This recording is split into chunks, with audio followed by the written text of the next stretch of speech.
Bienvenue à tous, ravis de vous retrouver dans ce nouveau numéro de Santé Mag. Nous célébrions en ce mois de septembre la journée internationale d'Alzheimer, une pathologie lourde devant laquelle la médecine reste en échec et que nous craignons tous d'y être confrontés. À cause d'Alzheimer, 36 millions de personnes à travers le monde oublient peu à peu qui elles sont. La science l'explique par l'apparition de plaques de protéines dans le cerveau qui détruisent progressivement les neurones. Les premiers symptômes passent souvent inaperçus et le diagnostic est souvent long à poser. La maladie affecte la mémoire, le langage ainsi que la perception de l'espace et du temps et accélère la perte d'autonomie. Comment reconnaître cette maladie? Comment évolue-t-elle? Quels sont les traitements disponibles chez nous? À quel point un accompagnement psychologique, voire psychiatrique, est important dans l'amélioration des conditions de vie du malade, mais aussi des aidants? Voilà en gros le propos qu'on vous propose ce soir. Et pour en parler, j'ai le grand plaisir de recevoir ce soir Dr Saïb Louisa. Vous êtes neurologue libéral installé à votre compte. Bonsoir. Bonsoir, merci pour l'invitation. C'est moi qui vous remercie. J'ai également l'énorme plaisir de recevoir le docteur Silbachir Sid Ahmed. Vous êtes spécialiste en gériatrie. Vous êtes également le directeur du Centre de la mémoire à Alger. Bonsoir. Merci de m'avoir invité. J'ai également l'énorme plaisir de recevoir Madame Latifa Benari. Vous êtes notre témoin ce soir. Bienvenue. Bonsoir et merci pour l'invitation. C'est moi qui vous remercie vraiment d'avoir accepté gentiment de venir témoigner et faire profiter sûrement de votre expérience avec votre mari. On verra en tout cas avec les conseils que vous allez prodiguer. Et puis aussi par votre geste, vous ne le savez pas peut-être, mais vous cassez un grand tabou parce que parler d'Alzheimer, c'est encore difficile en Algérie. Peut-être partout, pas uniquement en Algérie, parce que vous vivez entre la France et en Algérie, vous pouvez me le confirmer. C'est toujours tabou, oui, c'est ça? C'est toujours tabou. Oui. Alors, vous êtes l'épouse d'un mari qui est atteint d'Alzheimer depuis 6 ans.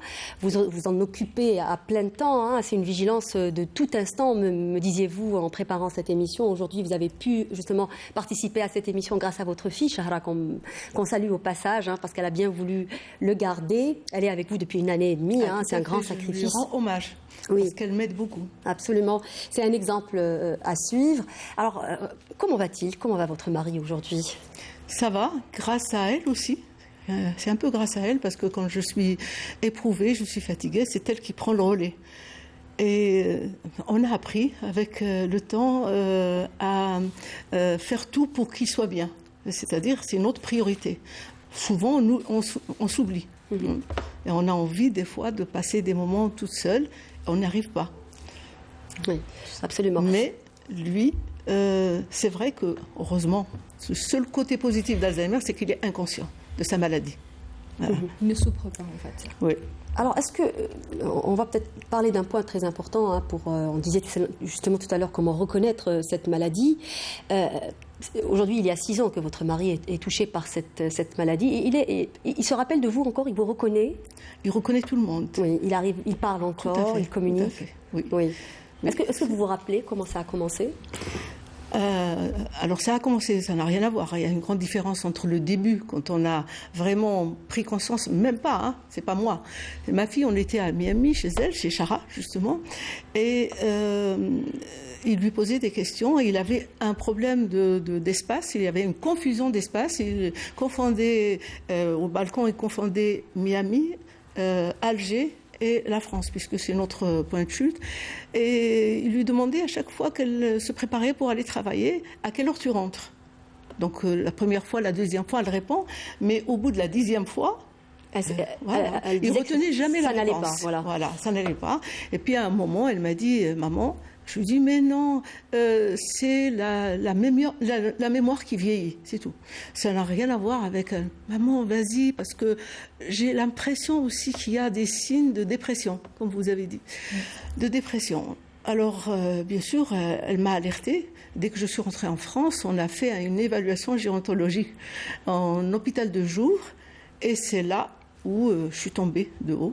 Parce on va revenir sur le moment de l'annonce, mais vous ne vous doutiez de rien jusque-là. C'est votre fille qui s'est inquiétée. Il était autonome, il prenait même le métro, il n'avait plus le droit de conduire.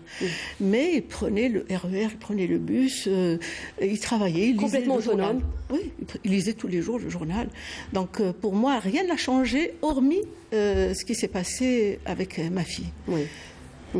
Alors docteur Belbachir, justement, pour mettre peut-être la puce à l'oreille à nos téléspectateurs par rapport aux symptômes qui doivent nous alerter. Aujourd'hui, Alzheimer est devenu une sorte de mot générique qu'on met un peu partout. On dit j'ai oublié mes clés, j'oublie beaucoup en ce moment, on se plaint dans notre mémoire, peut-être que j'ai Alzheimer. À quel moment réellement ces oublis ou ces pertes de mémoire devraient nous inquiéter? En fait, dès qu'on commence à avoir des petits oublis comme ça, il faut, alors pas s'inquiéter, mais il faut aller consulter pour voir. Parce que les premiers symptômes, ce sont les troubles de mémoire. On oublie des faits récents, on oublie où on a posé ses clés ou ses lunettes.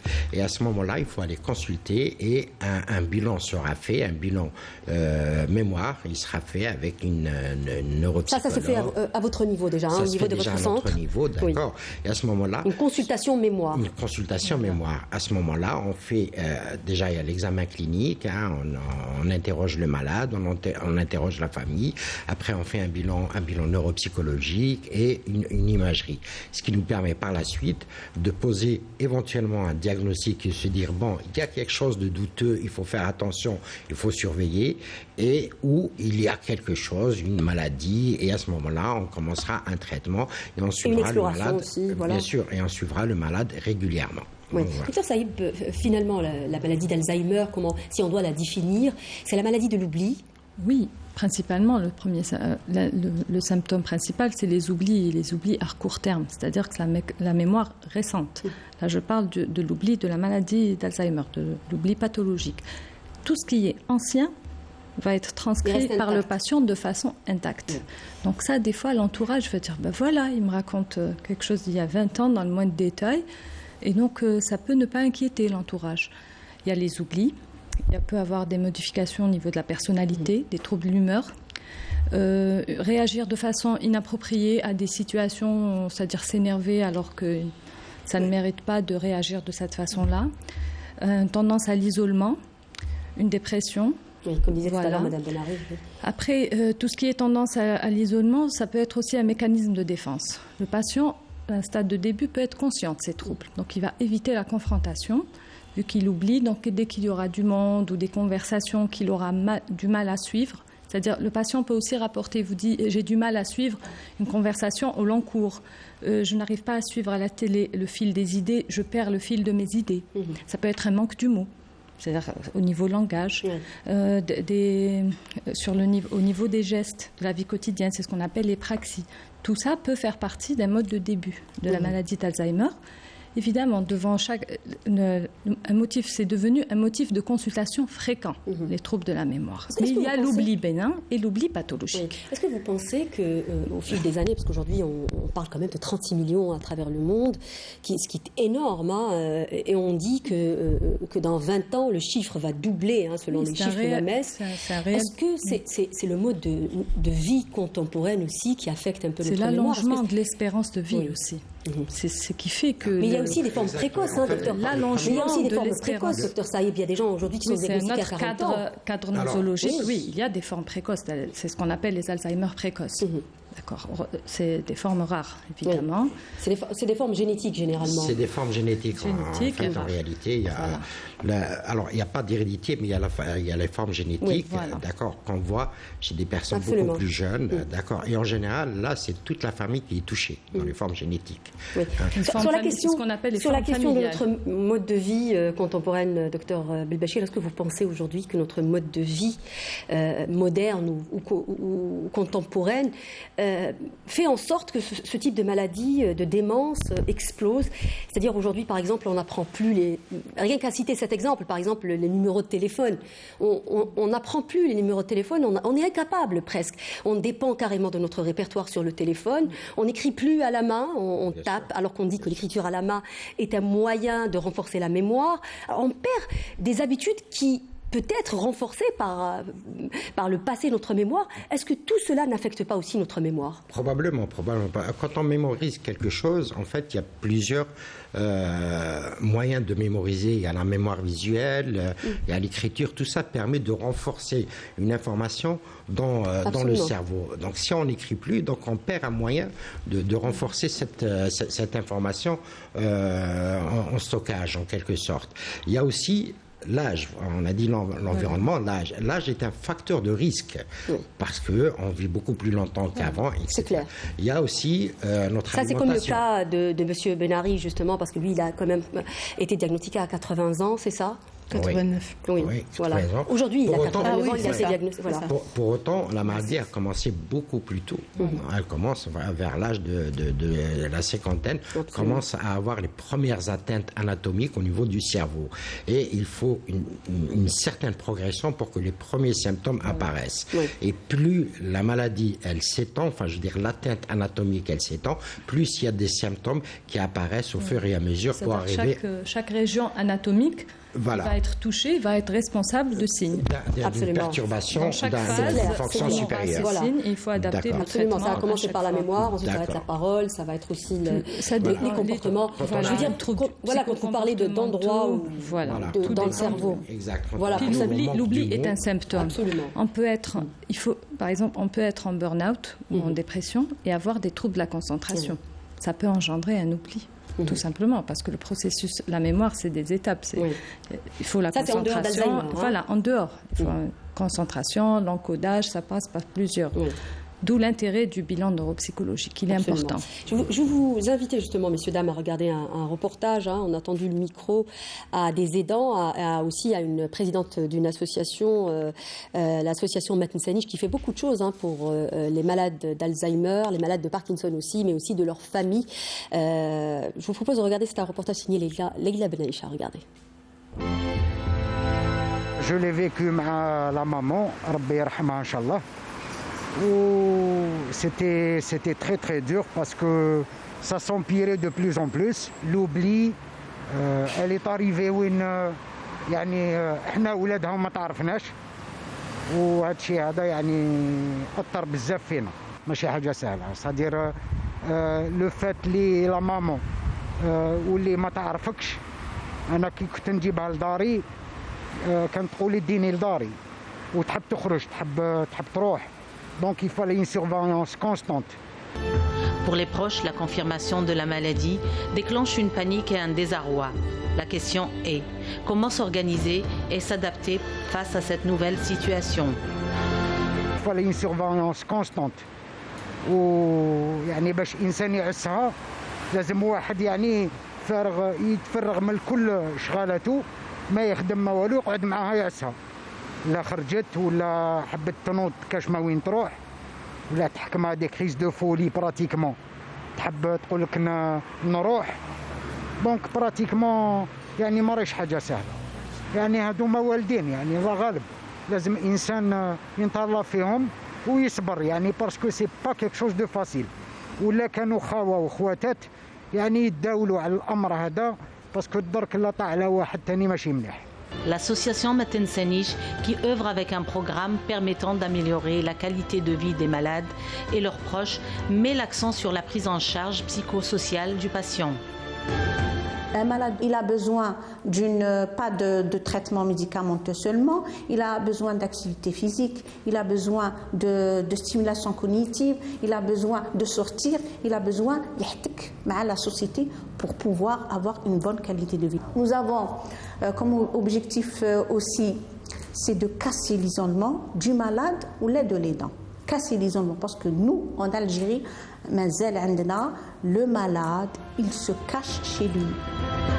Lilia Mossab, une adhérente à l'association Matin Sanich, a participé à toutes les activités de l'association et a même bénéficié d'une formation d'aidant familial, ce qui lui a permis de mieux gérer la maladie de sa maman. C'est l'échange d'expériences qui fait qu'on arrive à gérer. Il y a énormément d'échanges entre les membres de l'association, c'est-à-dire que chacun raconte son quotidien et on s'en imprègne quelque part. Et ça nous aide beaucoup. La maladie d'Alzheimer ne tue pas. Toutefois, un accompagnement, une hygiène de vie et beaucoup d'affection sont les meilleures alternatives en l'absence d'un remède efficace.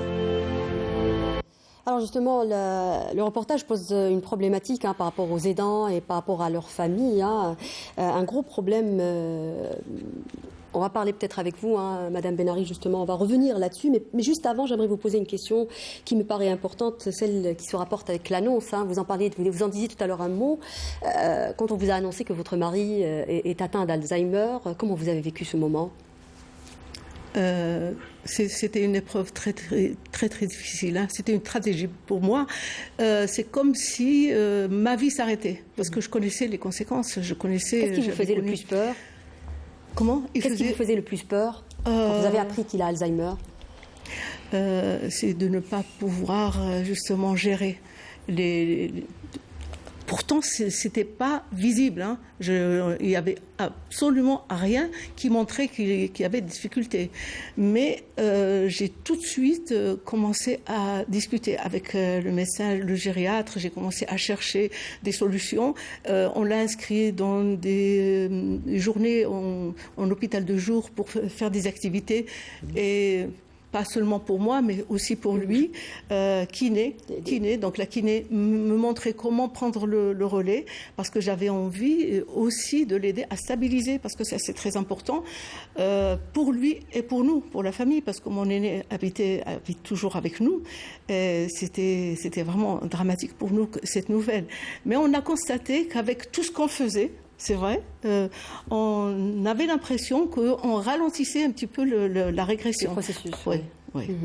Donc il y avait un moyen aussi, un sport cérébral. C'est domino, les jeux. On vous voit à l'image. Voilà.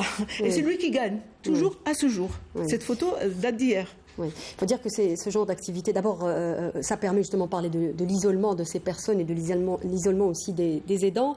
Ça leur permet de rester quand même en famille et ça, c'est très important hein, pour stabiliser la maladie. On vous l'a expliqué au moment de l'annonce, justement, que vous deviez rester l'entourer. Non, je l'ai compris toute seule, mais je l'ai vécu avec les témoignages des participants au groupe de parole à l'hôpital, parce qu'il y a des séquences pour les aidants. Il faut dire que ça, c'est en France, hein, parce que ça n'existe pas beaucoup. En France, mais c'est dommage. Hormis quelques associations qui commencent aujourd'hui à faire justement des groupes de parole, mais malheureusement, ça reste très réduit et insuffisant. Oui. Docteur Belbachir, vous pensez le faire aussi dans le futur proche, dans votre centre de mémoire ? On pense bien faire ça bientôt, créer des groupes de parole hein, pour aider un peu les familles à prendre en charge leurs parents, mais surtout à ce qu'il y ait un échange entre les différentes familles, de leur parler de leur expérience et de parler comment faire.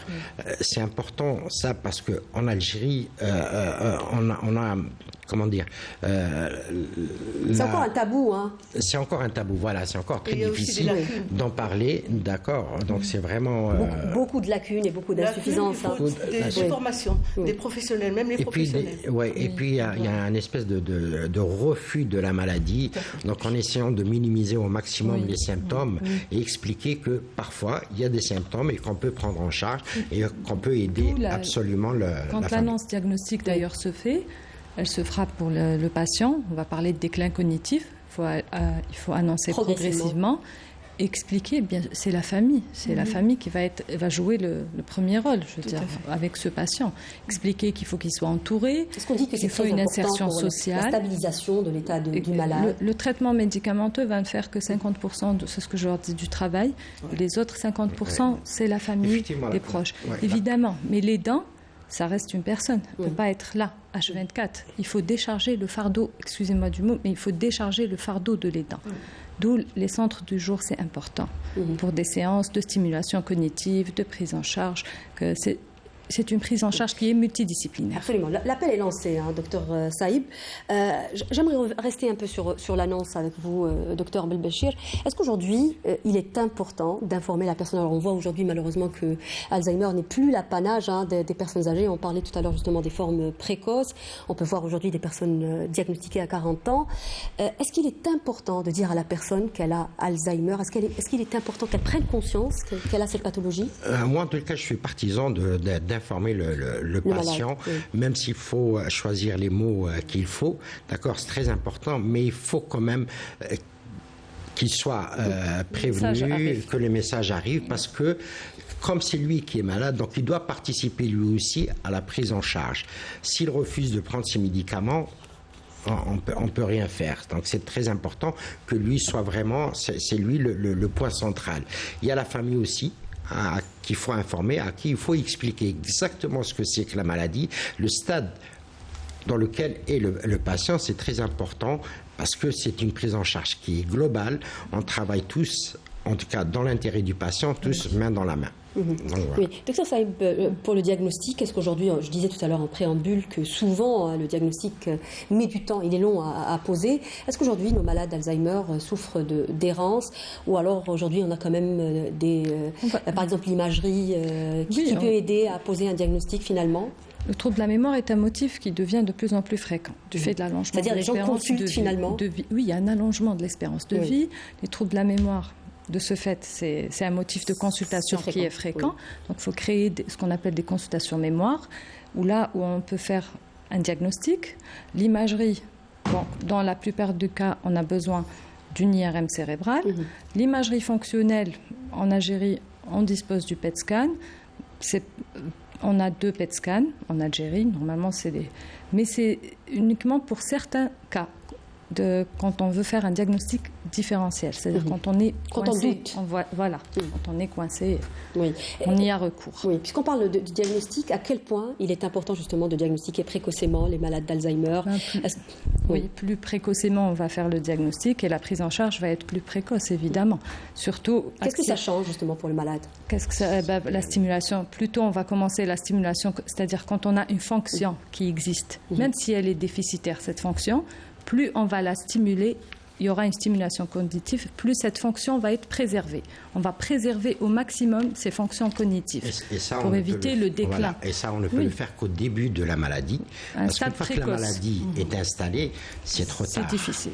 C'est trop tard. C'est-à-dire que si on est devant de gros troubles de la compréhension, on ne peut malheureusement pas faire une stimulation cognitive correcte. Ouais.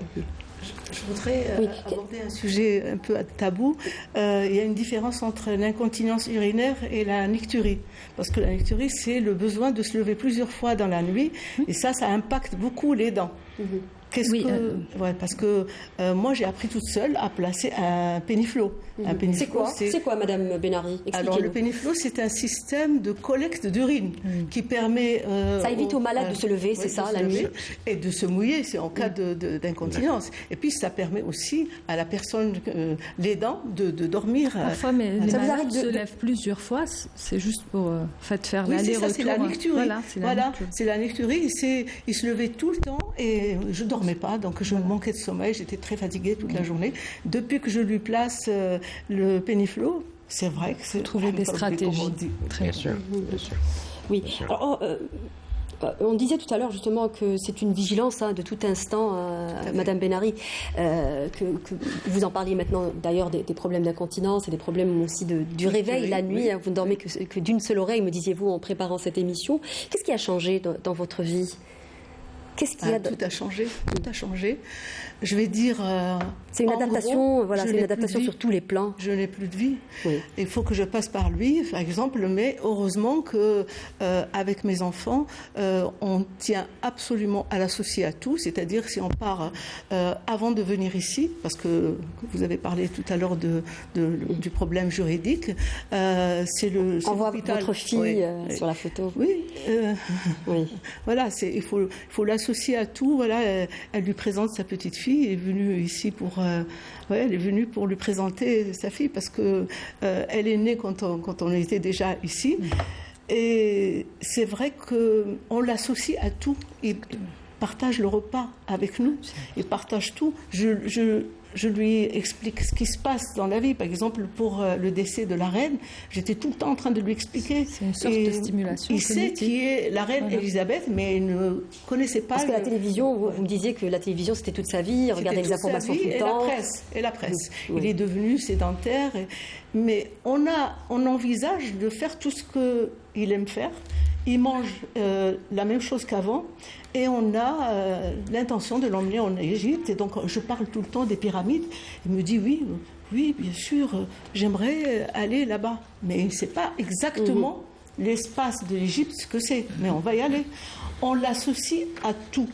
Voilà. Ça, c'est très important. Et c'est aussi important pour nous de partager avec lui des moments. Vous me disiez justement que cet accompagnement qui est quasiment constant de votre part, mais aussi de la part de vos filles, qu'on salue encore une fois au passage parce que c'est vraiment admirable, ça vous a aidé justement à stabiliser la maladie, c'est ce qu'ils vous ont dit, les médecins de votre mari, c'est ça? J'ai fait un diagnostic, j'ai fait une évaluation juste avant de venir, ils m'ont félicité parce que je m'investis beaucoup, mais je m'investis pour stabiliser, pour qu'ils vivent plus longtemps. Ça, c'est important aussi. C'est exactement son ça. neuropsychologue. C'est pour ça qu'on parlait d'une prise en charge globale, parce que ça permet de gagner quelques semaines, quelques mois et peut-être même quelques années. La qualité de vie aussi, la qualité de vie, en sachant, il ne faut pas l'oublier, c'est que la maladie, elle continue à évoluer. Exactement. Alors, justement, je parle de ça, l'évolution, c'est qu'il ne pouvait plus conduire. Ça, c'est il y a environ 4 ans. Mais il ne pouvait plus se raser. J'ai remarqué qu'il se blessait à chaque fois, donc j'ai pris le relais, je le rase, la douche, l'habillage, le déshabillage. Vous savez, le déshabillage, j'ai appris. Je lui coupe, donc je taille la moustache, ça je ne savais pas le faire, mais j'ai appris. Vous faites tout en gros, c'est ça, Mme Benari, absolument. Elle remplace un peu son cerveau, en quelque sorte, qui est complètement déficitaire. Mais un truc très simple, maintenant tout le monde sait utiliser un téléphone. Il sait enregistrer, mémoriser des numéros, etc. Le malade d'Alzheimer, au fur et à mesure, il va perdre ça. Il ne saura plus mémoriser les téléphones. Les gestes simples de la vie quotidienne. Vous anticipez sur ma prochaine question. J'allais vous dire comment évolue finalement cette maladie, quelle est l'évolution de cette maladie. On a parlé des troubles de mémoire au tout début, et ensuite, qu'est-ce qu'on va voir? Le stade ultime, si vous voulez, c'est la perte. Est-ce qu'on peut passer par, c'est-à-dire expliquer aux gens comment elle va évoluer? Parce que c'est vrai qu'on a peur. On éventuellement parle aussi, on parle de 4 stades dans la maladie d'Alzheimer. Un stade au début qui est très modéré, puis un stade qui est léger. Quand on arrive au stade léger, on commence à perdre un peu l'autonomie. Enfin, on commence à avoir besoin d'aide. Puis il y a un stade intermédiaire où là, l'aide est beaucoup plus importante, avec probablement des troubles du comportement, etc. Et puis un stade ultime où là, on peut arriver jusqu'à l'apathie, c'est-à-dire où la personne ne peut plus rien faire, ne sait plus marcher, ne sait plus manger, ne sait plus... Et il faut tout faire à sa place. Voilà, il a un regard vide, on a l'impression qu'il ne nous voit plus. Voilà, il ne reconnaît plus personne. Vous le mettez sur une chaise, il ne bougera pas de la chaise tant que vous ne venez pas le chercher. Quoi. Donc ça, c'est un peu le stade ultime. Mais bon, c'est absolument. Et aujourd'hui, justement... par exemple, une prise en charge comme celle que Mme Benari essaie quand même d'offrir à son mari, qu'est-ce que cela change justement dans l'évolution de cette maladie quand on prend bien en charge cette personne? On sait que maladie d'Alzheimer est une maladie qui ne guérit pas pour le moment en tout cas, même s'il y a des pistes de recherche. Absolument. Qu'est-ce qu'on peut faire aujourd'hui devant cette maladie? Il y a le traitement médicamenteux, il y a l'environnement qui compte beaucoup. Ça, c'est très important. Entourer le malade, le faire participer aux différentes tâches, c'est-à-dire ne pas l'isoler. Même si l'épouse est dans la cuisine, elle le ramène avec elle. Il faut continuellement le stimuler. Il s'agit d'une stimulation et le faire participer à tout. Pas dire, voilà, il oublie, qu'il ne comprend pas. Non. Il faut tout le faire participer à toutes les... S'il peut faire des petites tâches, moi je leur dis, même quand c'est des... Il faut leur donner à faire des petites tâches dans la cuisine. Ça valorise le malade. On a tendance à être peut-être dans la surprotection parfois, quand c'est une maman. Quand c'est les mamans, alors on enlève tout à la maman, il ne faut plus qu'elle cuisine. Et ben non. C'est contre-productif de vouloir l'isoler comme ça. C'est complètement... Alors une fonction qui existe, autant la stimuler. Et c'est à partir de ces gestes du quotidien. La stimuler et la préserver. Voilà, il a préservé. Chaque fonction qui existe, même si elle est déficitaire, on peut la préserver et freiner le déclin, même si la maladie progresse. Ça va prendre combien de temps, généralement, l'évolution de la maladie? Parler du déclin, ça dépend des patients. Oui. On a des déclineurs rapides, des déclineurs lents. Selon les études et selon l'OMS, c'est à peu près une dizaine d'années. À partir du moment où on pose le diagnostic, pas du début de la maladie.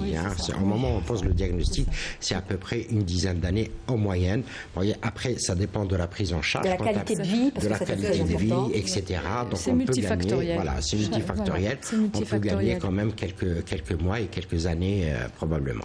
Oui. Par exemple, la fatigue, la mobilité, quand je l'ai constatée, j'ai fait un pacte avec le kiné, parce que c'est pas évident de demander à un kiné de venir, et même matériellement, puisque mon mari a été victime d'abus financiers ici et en France à cause de ça. Et le kiné, j'ai appris, il est vraiment spécialisé, il est formé pour les personnes âgées, pour Alzheimer. On a fait un pacte, il habite chez nous, je lui ai donné une chambre, et lui, il vient presque tous les jours lui faire une séance d'1h30, et ça marche très bien. Tous les jours, il fait sa séance. La marche, l'activité physique, l'activité physique est très importante. Oui, parce que ça permet quand même de... Donc finalement, on arrive à ralentir la progression de la maladie, on dit les choses comme ça, avec les traitements, avec l'accompagnement et la stimulation non médicamenteuse, ça c'est très important. La stimulation cognitive. La stimulation cognitive en faisant faire des exercices intellectuels, donc de la gymnastique cérébrale en quelque sorte. Ça, ce qui peut être fait, ça c'est très important à le rappeler, qui peut être fait justement par la famille. Justement. Ça peut être fait, même par le patient lui-même. Au début, c'est lui qui le fait tout seul. Mais la famille ne peut le faire qu'avec l'aide d'une psychologue ou d'une neuropsychologue qui va leur montrer qu'est-ce qu'il faut faire et comment faire. Oui. Voilà, c'est important de savoir. Mais on peut apprendre tout seul, parce que moi j'ai appris. Oui, bien sûr. Vous avez aussi la chance d'avoir un époux qui coopère. Parfois, les patients ne coopèrent pas forcément avec l'entourage. Je pense que pas tout le temps. Pas tout le temps. Des fois, ça passe mieux avec un praticien. Alors justement, vous posez un problème important qui est en l'occurrence justement les troubles du comportement, parce que beaucoup de gens se plaignent des troubles de comportement chez le malade d'Alzheimer. Par exemple, dans le cas des médicaments, où quand ils ne coopèrent pas, il y a des personnes qui disent « je ne suis pas malade », ça c'est connu, je ne suis pas malade, je ne suis pas folle, je ne prends pas le médicament. Comment doit-on se comporter avec des personnes qui réagissent comme ça ? Devant tous les troubles psychocomportementaux, il faut rester calme, il faut toujours rester calme face aux patients, essayer de trouver des stratégies. Comme moi aussi je prends d'autres médicaments, on est pareil. Il faut tout le temps trouver des stratégies et des moyens d'essayer de trouver des compromis, comme je dis, parce que la confrontation, ça n'apporte. C'est-à-dire si le malade et les troubles on explique aussi que les troubles psychocomportementaux, ce n'est qu'une phase passagère. Il faut expliquer que le patient ne restera pas comme ça. C'est-à-dire passagère, combien de temps ? Environ 6 mois, parfois moins, chaque patient. Mais il faut parce que des fois, c'est épuisant pour les dents. Oui. Un patient qui déambule toute la journée, qui parle toute la journée, qui pose la même question, qui veut sortir souvent. On disait tout à l'heure dans le témoignage, sa maman voulait sortir. Quand il racontait un peu l'histoire de sa maman. Et déambuler, c'est pas négatif, si vous voulez. S'il veut sortir, on peut sortir et l'accompagner. Parfois c'est au petit matin, parfois, vous savez, parce qu'ils ont un chamboulement quand même de l'horloge. Donc, il y a des stratégies. Il y a des troubles du comportement, des symptômes qui sont positifs. Cela peut être dangereux parce qu'il peut être agressif, etc. Là, il faut traiter. Il faut savoir que le traitement et la prise en charge dans la maladie d'Alzheimer, c'est purement symptomatique. On traite des symptômes, on ne traite pas la maladie. D'accord. Donc, on traite en fonction des symptômes qui apparaissent. Les troubles de mémoire, on donne des médicaments pour essayer de ralentir les anticholinergiques, etc. Mais s'il y a des troubles du comportement, on a des neuroleptiques. S'il a de la fièvre, on a des antipyrétiques. On a tout un arsenal médicamenteux. Le but, en fait, c'est d'améliorer la qualité de vie absolument du malade. C'est le facteur déclenchant. Parfois, le malade, dans l'interrogatoire, il faut savoir interroger la famille, c'est important. Parce que parfois, on trouve le facteur qui a déclenché. Pourquoi il va faire forcément... D'accord. C'est-à-dire parce que des fois, en fait, on dit que c'est un besoin compromis qu'il faut essayer de comprendre. C'est ça. C'est-à-dire qu'il y a quelque chose qu'il faut détecter parce qu'il ne s'exprime pas parfois correctement. C'est clair. Madame Benari, s'il essaie de s'expliquer, par exemple, il n'arrive pas à se faire comprendre. Personne ne le comprend. Ça peut l'énerver, ça peut l'irriter.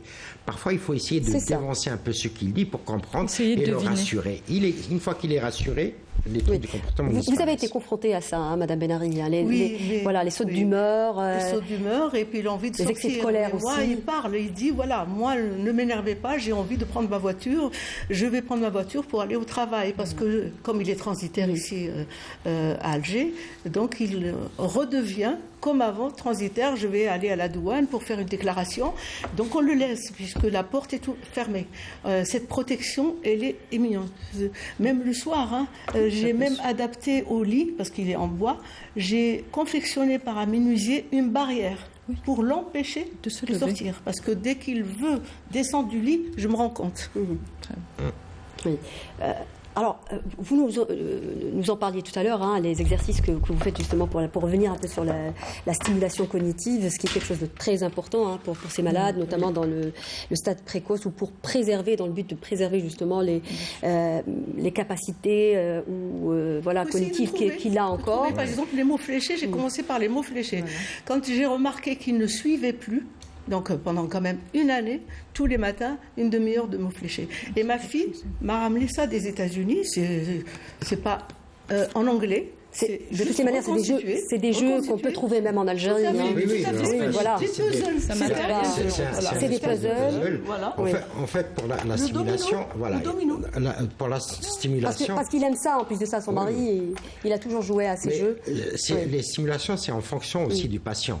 S'il n'aime pas le puzzle, vous avez beau essayer de lui mettre, il va jeter. Donc il y a des ateliers mémoire. Donc il y a des ateliers mémoire, ça peut passer par la lecture, ça peut passer par des jeux, ça peut passer par la musique, par exemple, le jardinage, la cuisine. Il y a différents ateliers qu'on peut mettre, et tout ça, c'est en fonction du patient, de ce qu'il aime. De son profil. Et de son profil. Voilà.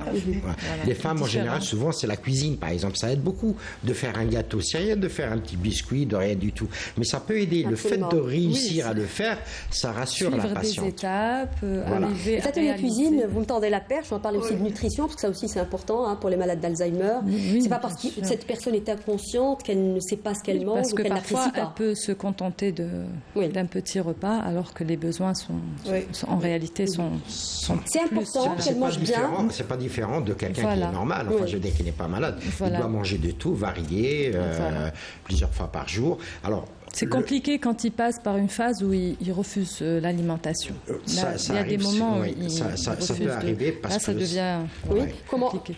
Comment doit-on faire? Il faut essayer de trouver un goût qu'il aime et insister sur ça. D'accord, parce qu'il y a toujours des goûts. Il faut savoir qu'avec le vieillissement aussi, on perd un peu nos papilles gustatives. Et la sensation de soif aussi, ça c'est très important. La sensation de soif et même les aliments peuvent devenir fades parce qu'on perd un peu de... Donc parfois, il faut mettre un peu plus d'épices pour relever un peu les repas, pour qu'ils puissent ressentir le goût et aimer et manger un peu plus. Même pour l'eau. Boire et ils n'ont pas envie. Déjà le vieillissement, c'est un facteur de la soif. Ils n'ont pas soif. Mais lui, en plus, des fois, il regarde. Alors on lui met du sirop sans sucre. Parce que c'est sucré. Voilà. Parce qu'il y a les sensations sucrées. Donc, le jus d'orange le matin, tous les jours, on cherche partout les oranges à âgées. Les goûts forts sont plus faciles, c'est le sucre et le sel. Donc c'est pour ça que les personnes âgées mettent beaucoup de sucre, préfèrent tout ce qui est sucré et salé, mettent beaucoup de sel, etc. Mais c'est pas très bon ça quand même, hein, docteur. Mais bon, vous allez me dire quand il mange rien, peut-être qu'on n'a pas trop de choix. C'est des compromis qu'on trouve pour pouvoir l'alimenter. Voilà, pour lui faire accepter l'alimentation. On prépare des gâteaux sans sucre aussi. Et on parlait tout à l'heure de la cuisine. Mon mari n'avait jamais fait un œuf au plat. Et depuis à peu près 3 mois, 4 mois, il est tout le temps avec ma fille, parce que ma fille est chef, c'est elle qui choisit les plats. Il est tout le temps avec elle ou avec moi pour regarder, pour nous aider. Il a tout le temps envie de nous aider. Donc, est-ce que je peux t'aider pour faire ça? Est-ce que je peux t'aider? Et il vient, il remue et tout. Je le laisse, je fais attention. Ça c'est bien. C'est ce qu'on disait tout à l'heure, justement, qu'il faut l'associer à une activité, ne pas l'isoler. Il accomplit une tâche, c'est l'estime de soi qui... Je le félicite et quand on mange, je dis à tout le monde, enfin, il y a des personnes qui n'étaient pas là, c'est lui qui a fait ce plat. Docteur Saïb, on dit aussi que la mémoire, il ne nous reste pas beaucoup de temps, on dit que la mémoire est affectée dans cette maladie, mais pas l'affection. Est-ce que c'est vrai? Parce que beaucoup de gens posent la question quand on a annoncé le thème de l'émission. Alors, les gens posent la question, c'est-à-dire quand un parent, on a l'impression qu'il n'est plus là, c'est-à-dire il ne parle plus, il ne nous entend plus, il ne nous voit plus. Est-ce qu'il sent l'intérêt qu'on lui accorde? La mémoire affective, elle est préservée. Elle est préservée longtemps. D'ailleurs, si par exemple une personne de l'entourage va réagir d'une façon, va s'énerver ou réagir, il va s'en rappeler. Oui. Il va éviter de, il va s'en rappeler. Donc c'est pour ça qu'on recommande toujours de rester zen, de rester calme, de ne pas être agacé, parler calmement. Oui. C'est pas toujours évident. Mais c'est pas évident pour un aidant qui est là.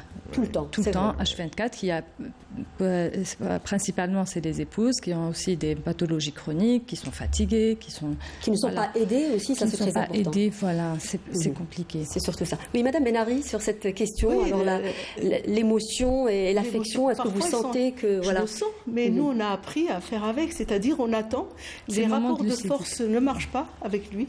Oui. C'est toujours la même chose et il faut se contrôler parce qu'au début, je ne vous cache pas, que ce soit mes filles ou moi, lorsqu'ils voulaient faire des choses qui sont incompréhensibles ou impossibles, on s'énervait ou on le remettait en place. Mais on a appris, avec le temps, à se contrôler et ne pas aller dans son sens. Et donc on attend, ça passe. Je disais tout à l'heure, il oublie. Donc 5 minutes, 10 minutes après, il oublie et tout rentre dans l'ordre.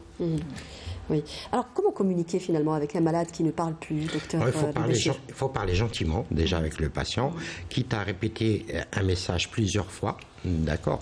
Ne jamais le contredire. Voilà, d'accord. Ça c'est. C'est-à-dire qu'il faut, même s'il vous raconte, il fait une chose de façon inappropriée ou c'est faux. Il ne faut pas lui dire c'est faux, tu t'es trompé. Non. Tu ne penses pas que ce serait peut-être mieux qu'on fasse de cette façon? Voilà. Il faut essayer de trouver des stratégies et ne pas le mettre en situation d'échec, parce que c'est ça qui va l'agacer. Et s'il est énervé ou agacé, il vaut mieux arrêter et revenir 5 minutes après, d'accord, pour essayer de faire passer un message. D'accord. Et ne jamais insister, ne jamais contredire. Ce qui m'énervait souvent par des personnes... Il est dans l'interaction, votre mari, Madame Benari, c'est-à-dire quand vous lui parlez, il vous répond? Ça dépend des moments. Il a des fois des lucidités qui impressionnent. Les gens attendent ces moments de lucidité. Des passages de lucidité, par exemple, des fois, il me surprend. Je t'ai fait souffrir un moment. Quand il se rappelle de quelque chose? Non, pas du tout. Je ne veux pas justement qu'il se rappelle de ça. Et je l'ai laissé 2 ou 3 fois avec une personne, un employé, parce que je n'avais pas le choix pour qu'il le garde. Eh ben, je le faisais plus parce qu'il le considère et il se comporte avec lui, il communique avec lui comme un bébé. Tu viens, tu fais néné, viens mémé, ça c'est pas un bébé. Je lui ai dit plusieurs fois, ou bien il y a le popone, rakshbab et tout. Non, tu étais son employé, il faut le considérer comme ton patron, comme un homme, mais pas. C'est-à-dire vous pensez que sa dignité, de la formation des aidants. Exactement. Vous pensez que c'est sa dignité qui est altérée justement. Attendez, le patient aussi, ça va l'énerver de se comporter ainsi avec lui. Il est conscient il interagit avec le. Quel regard, il ne nous reste pas beaucoup de temps, j'aimerais qu'on termine sur ça, peut-être justement sur le regard que porte la société aujourd'hui, parce qu'on disait tout à l'heure justement que le but d'avoir un témoin avec nous dans cette émission, c'est aussi pour secouer les consciences collectives par rapport aux préjugés, par rapport au regard qu'on peut avoir sur des maladies comme Alzheimer, des pathologies lourdes. Quel regard pensez-vous, Madame Benari, que la société a sur les malades d'Alzheimer aujourd'hui? Est-ce qu'on les accepte? Alors, ça dépend des familles. Ça dépend. D'une manière générale, je parle de la société, de l'environnement. Vous êtes resté en France ou en Algérie, je pose la question d'une manière générale. Les deux, ça fait 1 an et demi que je suis là et justement on parlait, il faut faire attention parce que les malades d'Alzheimer sont aussi atteints d'une faiblesse, ils sont vulnérables. Absolument. Ils ne savent pas du tout ce qu'ils ont, ce qu'ils n'ont pas, et il y a autour parfois des membres qui ont tout à fait intérêt à ce qu'ils décèdent. Donc ils ne font absolument rien pour les maintenir en vie. Moi, ce qui me chagrine un petit peu, c'est qu'il y a certaines familles qui isolent, qui enferment le malade et qui le laissent mourir tout doucement, ou bien tout simplement se débarrasser. Se débarrasser comme on se débarrasse d'un enfant lorsqu'on lui donne un téléphone. Vous disiez aussi qu'on profitait de la faiblesse de ces malades, puisque votre mari a été victime d'une arnaque, d'une grosse arnaque juridique, en France, une arnaque financière. Protéger les biens. C'est important peut-être pour alerter les gens. C'est l'expert comptable. Et on a perdu notre société à cause de ça, parce que je ne me suis pas rendu compte, il ne me laissait pas. Et ici, la plus proche, donc je ne sais pas si j'ai le droit de faire, on est en justice. Docteur Saïd, vous vouliez rebondir là-dessus justement. Oui, sur le volet juridique, il est important d'informer les aidants qu'il y a une altération de jugement, il y a des procédures pour ça, cela. C'est le médecin qui le fait. La procédure se fait au niveau du tribunal. Donc il y a des papiers à ramener et à remplir pour ainsi protéger les biens du patient. En fait, il y a un certificat médical qui doit être fait le plus souvent par un psychiatre. Assermenté, expert auprès des tribunaux, donc un psychiatre qui permet justement de protéger et de mettre la personne sous tutelle. Et la tutelle, en général, elle est donnée à un proche de la famille. Après concertation, le juge reçoit tous les membres de la famille et il décide justement de choisir un tuteur. Oui, on ferme la parenthèse. Alors, existe-t-il aujourd'hui, peut-être pour donner un peu d'espoir, est-ce qu'il existe aujourd'hui des pistes justement de recherche? Parce que pour Alzheimer, on a mis quand même beaucoup de temps pour avancer sur cette maladie, mais ces derniers temps, il y a 2 ans notamment, on a parlé d'une révolution justement avec les anticorps monoclonaux. Est-ce qu'il y a des pistes de recherche encourageantes aujourd'hui? Alors, pour trouver un traitement curatif, jusqu'à maintenant, je pense qu'on est encore loin. Et pour l'instant, ils ne travaillent pas sur ça, mais ils travaillent sur, justement, comment arrêter l'évolution. Vous le disiez au début que la maladie, elle est due à la production anormale de 2 protéines, le bêta-amyloïde et les filaments. Donc le but est justement de bloquer la production de ces 2 protéines qui sont délétères et qui provoquent la destruction du neurone. Donc maintenant, on travaille sur ça et il y a récemment donc des nouvelles molécules qui sont apparues et qui tiennent leurs promesses et qui ont réussi à réduire, à arrêter, à stopper l'évolution chez 30% des patients chez qui ils ont fait, chez qui ils ont donné cette... C'est encore à l'essai clinique en phase 3. On est en phase 3 là, donc on est arrivé, on est au bout, donc je pense que ça va, dans les années qui vont venir, ce sera sur le marché. Oui, docteur Saïd, comment préserver sa mémoire, en dehors d'Alzheimer Est-ce qu'il y a des gestes aujourd'hui qui vont nous permettre de préserver notre mémoire pour rester dans la prévention? Comme toutes les maladies, une bonne hygiène de vie, faire des horaires de coucher et de lever qui sont réguliers. Le sommeil est important, l'alimentation est importante. La sédentarité, il faut lutter contre ça. Une activité physique, au moins de la marche. Une alimentation. L'alimentation équilibrée et variée. Oui, et pour dire encore, compléter un peu, c'est pas assez content qu'on commence à faire ça. Il faut commencer bien avant. Dès le jeune âge, commencer à avoir une... Mais c'est pas trop tard, il faut dire. Il n'est jamais trop tard. Absolument. Il faut adopter. C'est jamais...